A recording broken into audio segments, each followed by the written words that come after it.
नमस्कार, मैं भावना ठाकुर और आप देख रहे हैं कोहराम लाइव। सीएम चंपई सोरेन ने ऐलान किया है कि अब हर महीने आंगनवाड़ी सेविकाओं को 9,500 रूपए और सहायिकाओं को 4,750 रूपए मानदेय के तौर पर दिए जाएंगे। झारखंड को संवारने की दिशा में हम तेजी से आगे बढ़ रहे हैं। जल जंगल जमीन के रक्षकों और झारखंड अलग राज्य के आंदोलन में बलिदान देने वाले अपने पूर्वजों के सपनों का झारखंड बना रहे हैं। यहाँ के आदिवासी और मूलवासियों की अस्मिता को बनाए रखना हमारी सर्वोच्च प्राथमिकता है। मौका था सर्वजन पेंशन योजना के तहत लाभुकों के बीच पहले किस्त की रकम ट्रांसफर करने का। राज्य के खेलगांव में कार्यक्रम आयोजित की गई थी। मौके पर 50 से 60 साल के 1,58,218 आदिवासी, दलित और महिला लाभुकों के बैंक खाते में डीबीटी के जरिए ट्रांसफर किए गए। सीएम ने आंगनवाड़ी कार्यकर्ताओं को सम्मान समारोह में राज्य की बहन बेटियों को कई सौगातें दी। सीएम ने कहा कि झारखंड का नव निर्माण एक ऐसे राज्य के रूप में करेंगे जहां सभी समुदाय और वर्ग का मान सम्मान होगा, किसी के साथ अन्याय नहीं होगा, हर किसी को उसका हक अधिकार मिलेगा।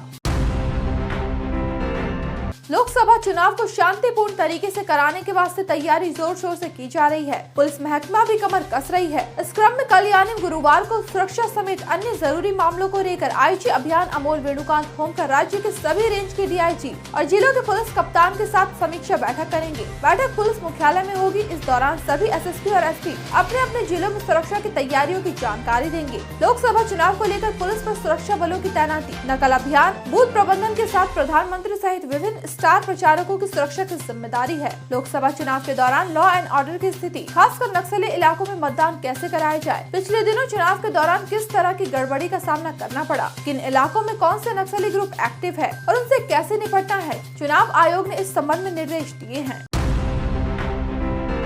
दिल्ली हाई कोर्ट ने आज यानी बुधवार को बीजेपी के 7 विधायकों का निलंबन रद्द कर दिया है। ये सभी दिल्ली विधानसभा से विधायक हैं। इनमें मोहन सिंह बिष्ट, अनिल वाजपेयी, जितेंद्र महाजन, विजेंद्र गुप्ता, अजय महावर, ओपी शर्मा और अभय वर्मा के नाम शामिल है। बीते 15 फरवरी को इन्हें दिल्ली विधानसभा के बजट सत्र में उप राज्यपाल विनय सक्सेना के संबोधन के दौरान हुए हंगामे को लेकर सस्पेंड किया गया था। मामले में विधायकों की याचिका पर 27 फरवरी को हाईकोर्ट ने अपना फैसला सुरक्षित रख लिया था। इसके बाद विधायकों ने अपने निलंबन को सुप्रीम कोर्ट में चुनौती दी थी। उनका इल्जाम था कि विपक्षी सदस्यों को चर्चा में भाग लेने से अक्षम करने के लिए दुर्भावनापूर्ण ढंग से योजना बनाई गई है।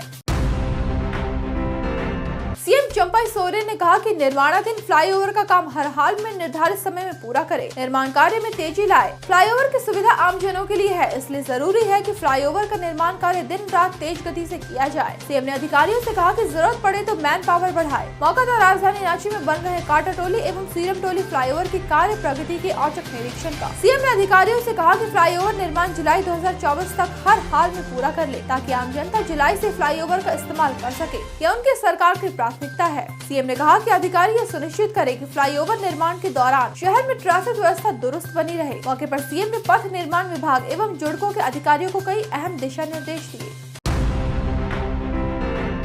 देश को आज पहले अंडर वाटर मेट्रो ट्रेन मिल गई। पीएम नरेंद्र मोदी ने बुधवार को कोलकाता में इसका उद्घाटन किया। यह ट्रेन कोलकाता मेट्रो के ईस्ट वेस्ट कॉरिडोर में है। ये 4,965 करोड़ रुपए की लागत से बनी है। यह ट्रेन एस्प्लेनेड से हावड़ा मैदान के बीच चलेगी। यह भारत की बड़ी नदियों में से एक हुगली नदी के नीचे बनी देश की पहली परिवहन सुरंग है। उद्घाटन के बाद पीएम मोदी ने आज स्कूली छात्रों के साथ एस्प्लेनेड से हावड़ा मैदान तक मेट्रो से यात्रा की। इसके साथ ही पीएम ने देश को कई मेट्रो परियोजनाओं की सौगातें दी है। अधिकारियों के मुताबिक सुरंग का नदी के भीतर का हिस्सा 520 मीटर लंबा है। ट्रेन को इसे पार करने में लगभग 45 सेकंड का समय लगेगा। हावड़ा मैदान और एस्प्लेनेड के बीच सुरंग की कुल लंबाई 4.8 किलोमीटर है। 1.2 किलोमीटर सुरंग हुगली नदी में 30 मीटर नीचे है। हुगली नदी के नीचे बना हावड़ा मेट्रो स्टेशन देश का सबसे गहराई में स्थित स्टेशन होगा।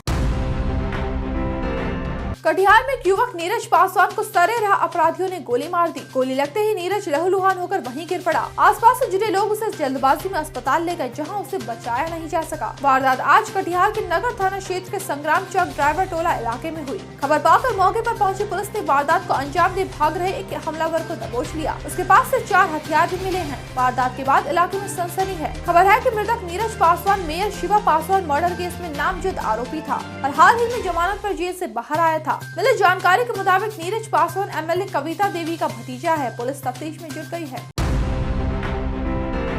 पश्चिम बंगाल में ममता बनर्जी सरकार को बड़ा झटका लगा है। टीएमसी के दिग्गज नेता तापस रॉय ने पार्टी का साथ छोड़ दिया है। वे बीते 25 साल से पार्टी के साथ थे। पश्चिम बंगाल विधानसभा में तृणमूल कांग्रेस के उप मुख्य सचेतक और बड़ा नगर सीट से विधायक रॉय ने अपने पद से इस्तीफा दे दिया। इसके बाद आज शाम उन्होंने बीजेपी ज्वाइन कर ली। बीजेपी नेता शुभेंदु अधिकारी और प्रदेश अध्यक्ष सुकांत मजूमदार की मौजूदगी में रॉय बीजेपी में शामिल हुए। रॉय ने इस्तीफे के बाद इल्जाम लगाया था कि जब उनके खिलाफ ईडी ने कार्रवाई की थी तो उन्हें पार्टी का साथ नहीं मिला। उन्होंने ये भी कहा था कि उन्हें पार्टी में उचित स्थान भी नहीं मिला। जबकि तृणमूल ने इल्जाम लगाया कि रॉय आगामी लोकसभा चुनाव में उत्तरी कोलकाता सीट से टिकट के लिए अनुचित दबाव डाल रहे थे।